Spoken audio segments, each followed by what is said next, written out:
biya kamal ka Nuar Online TV. Kejen gwas madera ner mala kenyam.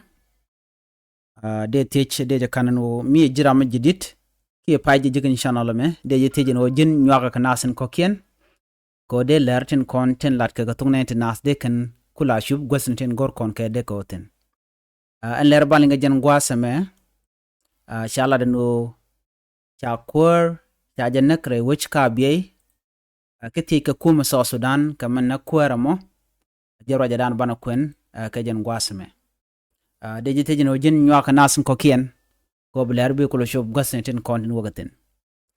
bana roj bana jelingen ngum na kwara mo ki ngum nak je re wech ka biye ana me bana jalat kel chitgamne ni yana mokame ba mo kan gwasen kon ki keine gwasen ten kontin te wech ala biye teten Shala deno sha kuma sa Sudan cha jatish kaman na kware wish ka biye shala deno ejen kware rode ke deputy chief men sha nak re wish ka biye da dwop gwas me cha ka nyurkatin kane de nyit jal ka kel shala deno sha gang ka dangro nak ka nas ti chop ka die ko kien ti cha nak ja kel ari ka motwo ka da dwop ka ruma mer kanti an kware sha nak shwale nun deng nyok shala da nas tin la MP ni ke ministry tindere wichin we need tell a lot ikan la no ba nas tinna ka kweramo ba ka gor ka ba ka yen ka ngot en chala do sharan cha yir cha debat chawra mo cha jala re wich ka juba en go en kweramo na ka je re wich ka biye kane nasin kon nyor ka je ka ke de ni tush malaysia kane de ni gay ma shek chawra mo cha jala chala no ken de ni to tika ka tush ka aja kwach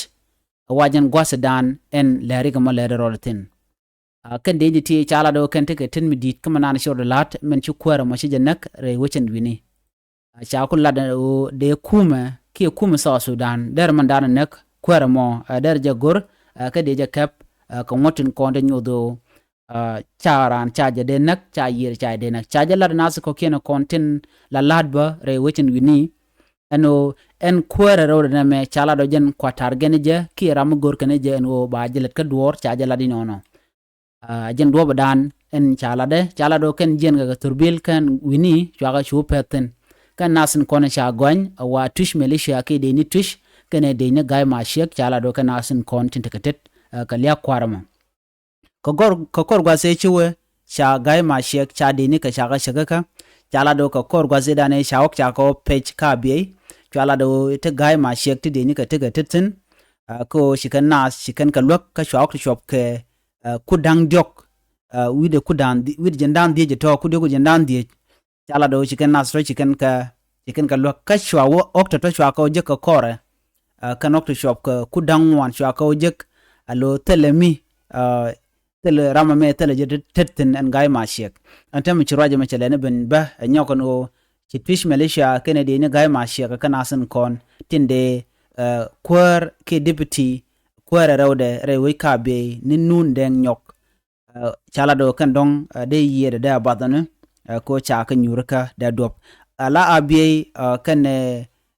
witin kon tie ke je tiken ke tarat lat ko rudin tin long ka jan korun kana me kan ron kana ni chup ka ron kin dar wid jandang re dungwan te nasin wana long tiliwen wini ka pay ko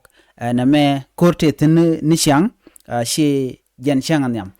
shakula do ba na to ba ka gor ke ba ka kep ko do ba dan liu ko kwara mo na me agenda ne linga jen gwasme mi jira ma jidit ke jen channel me de jete jen o jen nywaka ka nasin ko kin biata kamal